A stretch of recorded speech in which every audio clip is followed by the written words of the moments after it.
Rain tapped against the windows of Bellissimo restaurant like tiny fingers knocking to come inside. Marcus Chun sat at his usual table by the corner, the one that looked out the street where all the lights turned the wet ground into a rainbow of colors. He wore his navy blue suit, the expensive one that never had wrinkles. His fork clinked against the white plate as he finished his dinner alone. Just like every Thursday night. Marcus was rich. Very, very rich. He had built a company that made computer programs, and now he had more money than he could ever spend. He lived in a house so big that his footsteps echoed when he walked through it. He drove a car that cost more than most people's homes. But every Thursday and most other nights, too, he ate dinner by himself at Bellissimo. The waiter, Antonio, came to his table with a smile. "The usual, Mr. Chin? One container to go?" Marcus nodded. "Yes, please." Antonio knew the routine. Marcus always ordered too much food on purpose. Pasta, chicken, vegetables, bread. Then he asked for it all to be put in a white takeout bag, even though he'd barely touched most of it. But here's the strange part. Marcus never took that food home to eat later. He did something else with it. Something he'd been doing every Thursday night for 3 whole months. Marcus paid his bill, left a big tip, and picked up the warm white bag. The smell of garlic and tomatoes floated up from inside. He pushed through the restaurant's glass door and stepped out into the drizzly night. The cold air bit his cheeks. Cars splashed through puddles. People rushed past with umbrellas. Marcus walked to the edge of the building and stopped. He checked his expensive watch. 9:15 p.m. And right on time, like clockwork, she appeared. The girl. She came walking down the sidewalk with careful steps, her brown jacket pulled tight around her thin body. She wore a tan beanie on her head, covering her dark hair. In her hands, she carried 2 white grocery bags that looked old and wrinkled from being used many times before. She was maybe 11 years old. Her brown skin glowed under the streetlights. But it was her eyes that Marcus always noticed. Big, dark eyes that looked too old for such a young face. Eyes that had seen too much. "Good evening, sir," she said quietly, stopping in front of him. She always said the same thing, always in the same polite voice. "Good evening," Marcus replied. He held out the white bag. "I have extra food tonight. Would you like it?" The girl nodded once. "Thank you, sir. That's very kind." Her words were careful, like she'd practiced them. She took the bag gently, as if it were made of glass that might break. And then, just like every other Thursday, she turned and walked away into the rainy darkness. But tonight, something felt different to Marcus. Tonight, after 3 months of watching this strange ritual, questions burned in his mind like a fire that wouldn't go out. Who was this girl? Why did she come at exactly 9:15 every Thursday? Where did she go with his leftovers? Did she eat them herself or give them to someone else? Why was she out so late on a school night? Where were her parents? Marcus had everything money could buy. 3 cars, a house with 7 bedrooms, closets full of suits, a bank account with numbers so big they didn't feel real anymore. But what he didn't have was purpose. He didn't have meaning. He ate alone, lived alone, and sometimes wondered if anyone would notice if he disappeared. This girl, though, this mysterious girl with the old grocery bags and the 2 old eyes, she had sparked something inside him. Curiosity, concern, a feeling he hadn't felt in years. Tonight, Marcus Chun made a decision. Tonight, he would find out the truth. He waited until the girl had walked about half a block away. Then quietly he began to follow her. His heart beat faster. Rain dripped down his collar. But he didn't care.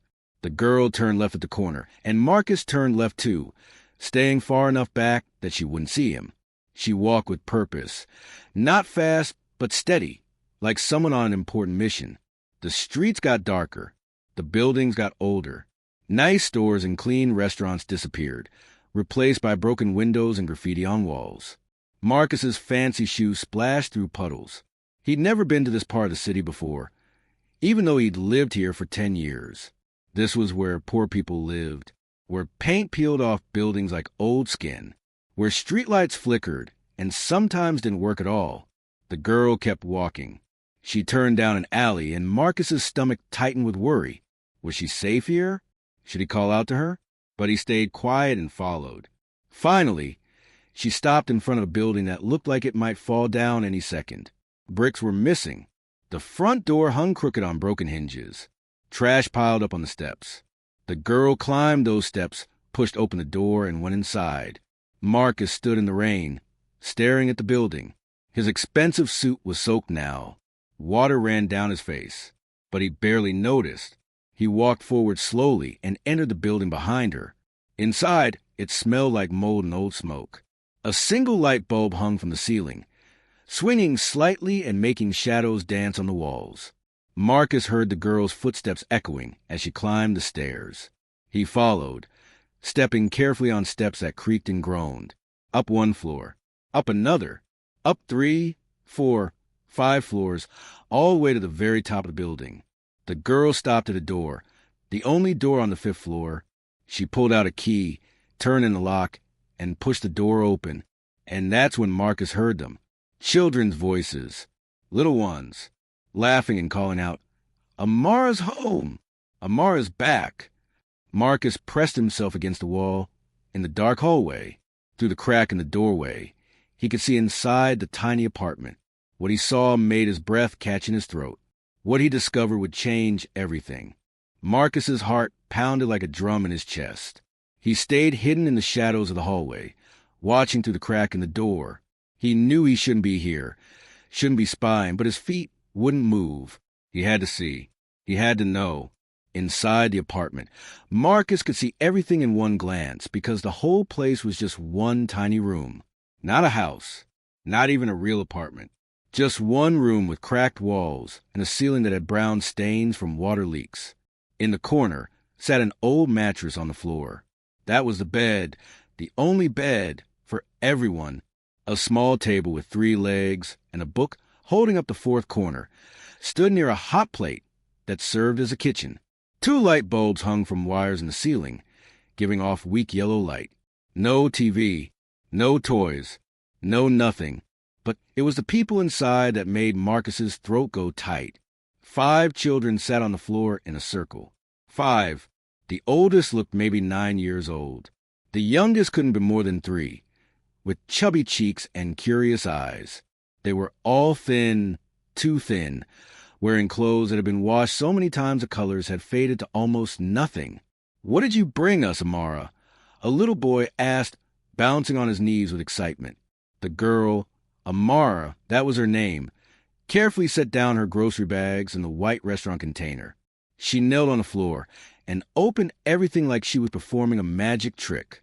"Okay, listen carefully," Amara said in a voice that sounded like a teacher, not like a kid.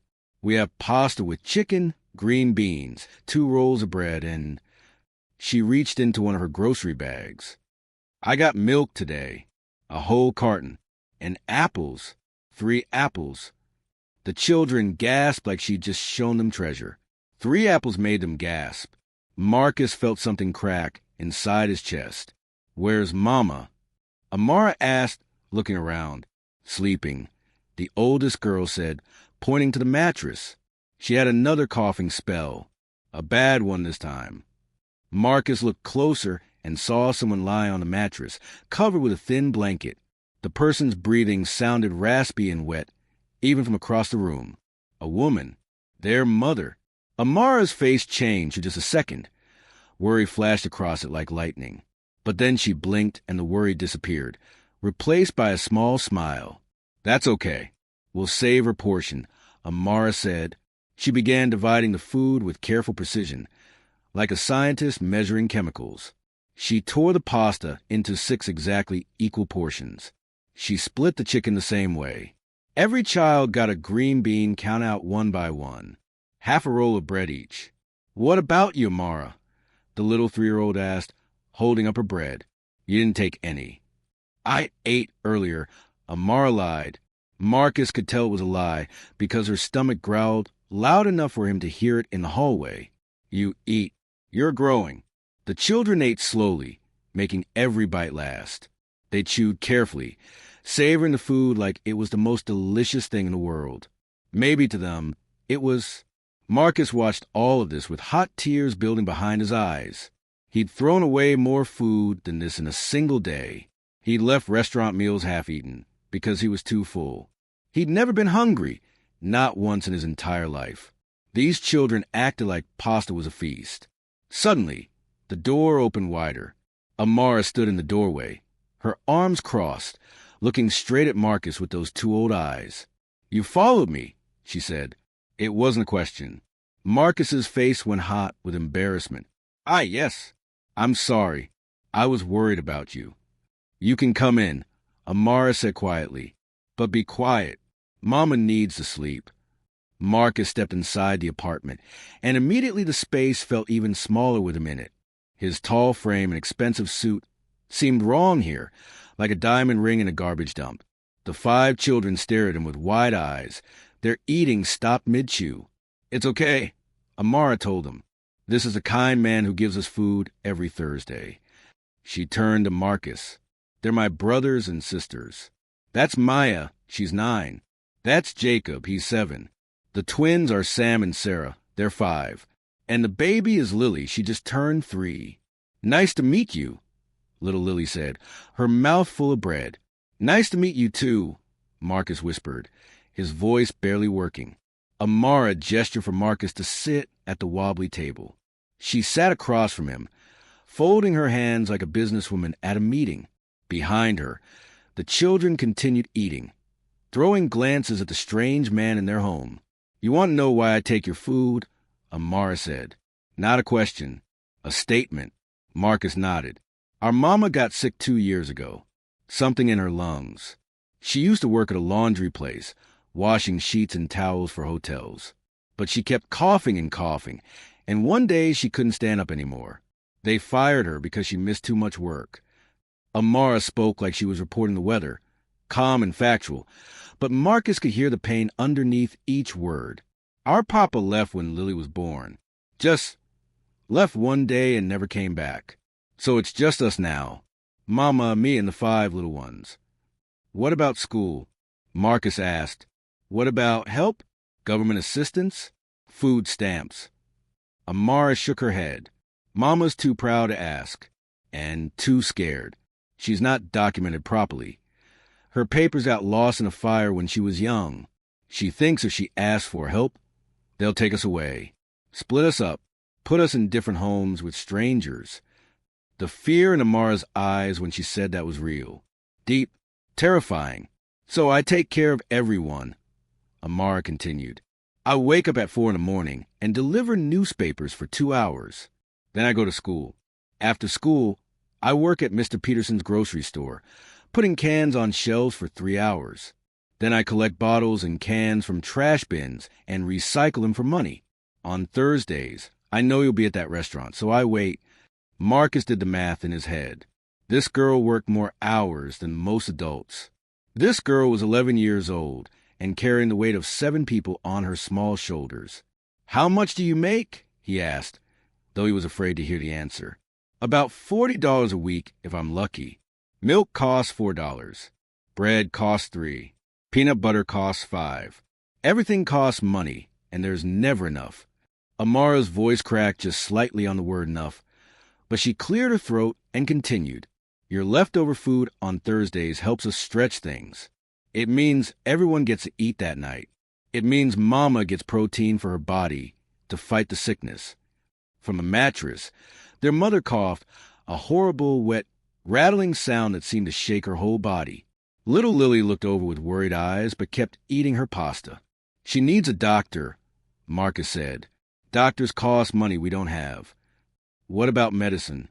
"Same thing." Marcus looked around the room again. He saw the truth in every corner. No heating, just a small space heater with a frayed cord. No proper kitchen, just a hot plate and a mini fridge that hummed too loud. No bathroom inside. They probably had to share one in the hallway with other people. No childhood, just survival. "Why didn't you tell me?" Marcus asked. "Why didn't you ask for more help?" Amara lifted her chin, and that's when Marcus saw it. Pride, dignity, strength that most adults didn't have. "Because we're not beggars, sir. We don't ask people for charity. When you offered food, I accepted it with thanks. But I won't knock on doors with my hand out. My mama taught me that. She said no matter how poor we are, we keep our dignity. We keep our honor. A tear rolled down Marcus's cheek. Before he could stop it, here was a girl with nothing, and yet she had everything that mattered. Courage, love, dignity, responsibility. Here was a girl who worked 3 jobs to feed her family, while Marcus sat in his empty mansion, wondering what the point of wealth was. Amara, Marcus said slowly, what if I told you I want to help? Really help. Not just leftovers on Thursday. Real help. Amara's eyes searched his face, looking for lies or tricks.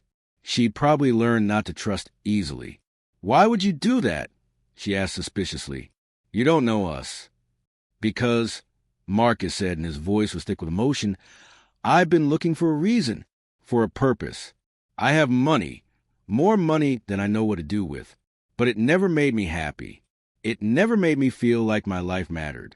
You've been taking care of 5 children and a sick mother at age 11. You work harder than anyone I know, and you've never complained, never asked, never demanded. He leaned forward, looking into those 2 old eyes. Let me help you. Please, let me do something good with all this money that's just sitting there doing nothing. Amara was quiet for a long moment.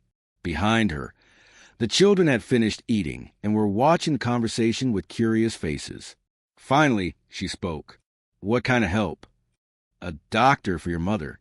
A real apartment with heat and a real bathroom. Food, school supplies, whatever you need. Why? Amara asked again, more desperately this time. People don't just do things like that. What do you want from us? Marcus smiled through his tears. I want to learn how to be human again. I want to remember what it feels like to care about something more than stock prices and business deals. You've given me leftovers for 3 months. Food I barely touched. Let me give you something in return. Let me give you hope. Amara's strong mask finally cracked. Her lip trembled. A tear slid down her brown cheek. Okay, she whispered. Okay. From a mattress. Their mother coughed again, and this time she didn't stop for a long, frightening minute. Marcus stood up, his mind already racing with plans.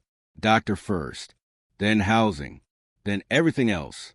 But as he looked at Amara's face, at the hope dawning there like sunrise, he realized something that would change him forever. He wasn't saving them. They were saving him. Marcus couldn't sleep that night.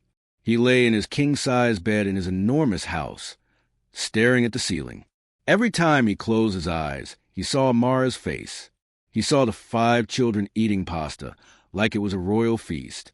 He heard their mother's terrible cough echoing in his mind. How had he not known? How had he lived in this city for 10 years and never seen the people suffering just a few miles away from his fancy restaurant? The truth hit him like a punch to the stomach. He hadn't wanted to see. It was easier to stay in his comfortable bubble, eating expensive dinners and pretending poverty didn't exist. But now he'd seen it. He'd looked into Amar's eyes. He'd watched a child divide food with the precision of someone who knew that every bite mattered. He'd seen real courage, real love, real sacrifice, and he couldn't unsee it. At 5 a.m, Marcus got out of bed. He didn't go to work. Instead, he made phone calls. First, he called Dr. Sarah Williams, the best lung specialist in the city. I need you to make a house call today. It's urgent. Money is no object. Then he called his real estate agent. Find me a 3-bedroom apartment. Safe neighborhood. Good schools nearby. I need it by the end of the week. Then he called a grocery delivery service. I'm sending you an address. I want you to deliver fresh food every week. Milk, eggs, bread, meat, vegetables, fruit. Everything a family of 7 needs. And don't stop delivering unless I tell you to. By the time the sun came up, Marcus had made 15 phone calls and spent more money than most people earned in a year. And it felt amazing. At 8 o'clock, Marcus stood outside the broken-down building where Amara lived. Dr. Williams waited beside him, carrying her medical bag. A delivery truck full of groceries idled at the curb. Marcus climbed those creaking stairs again, but this time he wasn't sneaking. This time he was here to help. He knocked on the door. Amara answered, still wearing the same clothes from last night. Her eyes were red like she'd been crying. But when she saw Marcus, hope flickered across her face. "You came back," she whispered. "I promised I would help," Marcus said. "This is Dr. Williams. She's here to examine your mother." Amara's hand flew to her mouth. "But we can't afford." "You don't have to afford anything. This is my gift. Let us help." Amara stepped aside, and Marcus, Dr. Williams, and 3 delivery workers carrying boxes of food all squeezed into the tiny apartment. The children woke up, confused by all the commotion. Their mother tried to sit up on a mattress, but collapsed into another coughing fit. Dr. Williams rushed to her side immediately. "Ma'am, I'm a doctor. Please let me examine you." For the next hour, the apartment transformed into organized chaos. Dr. Williams checked Amara's mother's lungs, took her temperature, and asked 100 questions. The delivery workers brought in box after box of groceries. So much food that it covered the entire floor. The children's eyes grew wider and wider with each new box. "Is this real?" little Jacob asked, holding a box of cereal like it might disappear. "Can we really eat all this?" "It's all yours," Marcus said, kneeling down to his level. "Every bit of it." Lily, the 3-year-old, hugged a carton of chocolate milk and started crying happy tears. Dr. Williams finished her examination and pulled Marcus and Amara aside. Her face was serious. "Your mother has severe pneumonia," she told Amara gently. "If we don't treat it immediately, she could die. She needs antibiotics, rest, proper nutrition, and a warm, dry place to live. This apartment is making her sicker." Amara's face went pale. "Die!" The word came out as barely a whisper. Marcus put his hand on her shoulder. "We're not going to let that happen. Dr. Williams, what does she need?" "I'm writing prescriptions now. She'll need to take medicine 3 times a day for 2 weeks. She'll also need follow-up visits to make sure her lungs are clearing." Dr. Williams handed Marcus a piece of paper. "These medications will cost about $300. "Done," Marcus said without blinking. "What else?" "She needs to be somewhere warm and dry. This place." Dr. Williams looked around at the water stains and mold on the walls. "This place is dangerous for someone with lung disease." "I'm working on that too," Marcus assured her. Amara looked up at him with tears streaming down her face. "Why are you doing this? Why do you care so much?" Marcus knelt down so he was eye level with her. "Because last night you taught me something I've forgotten. You taught me that wealth isn't about how much money you have. It's about what you do with it. It's about caring for people who need help. It's about being part of something bigger than yourself." He paused, his own eyes getting wet. "I've been rich for 10 years, Amara, but I've been lonely and empty. My money never made me happy because I was just keeping it all for myself. You, a girl with nothing, showed me what real wealth looks like.